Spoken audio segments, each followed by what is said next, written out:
Let's dive right into this explainer and unravel how three little words in a contract triggered an absolutely massive legal battle over profit sharing. Welcome, everyone.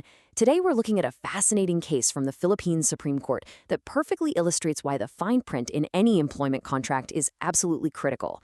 We're going to break down the clash between the Limcoma Multipurpose Cooperative and its labor union, all centered around what I like to call the 18% puzzle. Now, it seems like a straightforward question, right? What does all regular employees actually mean? You'd probably think it obviously means everybody who works there regularly. But in the world of labor law and collective bargaining, words have incredibly rigid boundaries. And as we'll see, assuming the everyday definition of a word can lead to literally years of litigation and millions in disputed bonuses.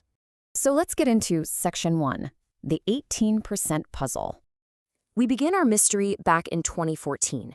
Tensions were running high as two main players sat across the table negotiating a standard wage reopening. On one side, we have the cooperative's management, the folks actually running the Limcoma Multipurpose Coop. And on the other side, we have the Limcoma Labor Organization. They act as the sole and exclusive bargaining agent representing the regular rank-and-file workers. You know, the everyday employees keeping the operations running day in and day out.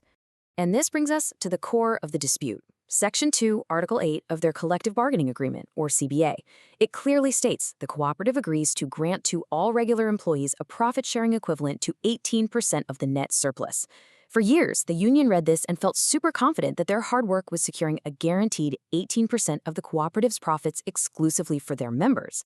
Which leads us to Section 2, dividing the profit pie. To truly grasp the stakes here, let's step away from the legal jargon for a second and visualize this 18% as a freshly baked pie. The union believed this slice was theirs and theirs alone. It was a concession they specifically carved out during their CBA negotiations following a voluntary retire-rehire program way back in 2005. They negotiated hard for this. They gave up other potential demands for it, and they naturally assumed this slice of the net surplus was protected strictly for the rank-and-file members they represented. But imagine their surprise when they discovered that management and supervisors were also grabbing a fork to eat from this exact same 18% slice. Suddenly, that 18% isn't going nearly as far. The pie hasn't gotten any bigger, but the number of people eating from it has increased dramatically. And to make matters worse, the new people at the table are the higher-paid managers and supervisors. Let's look at how this happened in Section 3, the management loophole. So you're probably wondering, how did management get a seat at the union's table in the first place? How on earth did they tap into a fund negotiated by the rank and file? Well, the truth came out during a 2014 negotiation deadlock. The union discovered that the cooperative had actually signed a totally separate secondary document called the Kasunduan sa Voluntary Retire-Rehire Program. Through this completely separate agreement, the cooperative had granted their non-union managers, supervisors, and confidential employees the exact same 18% profit share. By putting the managers into the CBA's profit pool, the cooperative was effectively shrinking the union members' individual payouts. This is what we call the dilution effect. Because the cooperative didn't create a separate pool of money for the managers, they just lumped everyone into the same 18%. The rank-and-file workers were unknowingly subsidizing the bonuses of their own bosses. Crazy, right? That brings us to Section 4, the legal ping-pong. Unsurprisingly, this secret agreement led to a massive deadlock. The union cried foul, sending the case bouncing around the legal system for literally years. From the initial deadlock in 2014 to a voluntary arbitrator in 2015, up to the Court of Appeals in 2017, and finally landing at the Supreme Court in 2021. And what's really fascinating here is that different legal authorities interpreted those three little words, all regular employees, in drastically different ways as it moved up the chain. First, the voluntary arbitrator ruled for the union, stating the 18% was exclusively for the rank and file. Makes sense. But then, the Court of Appeals flipped it completely. They sided with management by taking the phrase, all regular employees, totally literally. The Court of Appeals basically said, well, managers are regular employees too, so they definitely get a share. Which sets the stage for Section 5, the Supreme Court decides. In the final showdown, the Supreme Court had to step in and decode the true, fundamental legal boundary of a union contract. And they ultimately reversed the Court of Appeals. They stated unequivocally that in a rank-and-file collective bargaining agreement, the word all can never, legally speaking, include managers. By diluting the pool with managers, the cooperative was violating the guarantee of an 18% equivalent for the union workers. The CBA was negotiated by the rank-and-file for the rank-and-file, period. To back this up, the Supreme Court pointed directly to Article 245 of the Labor Code. Think about it.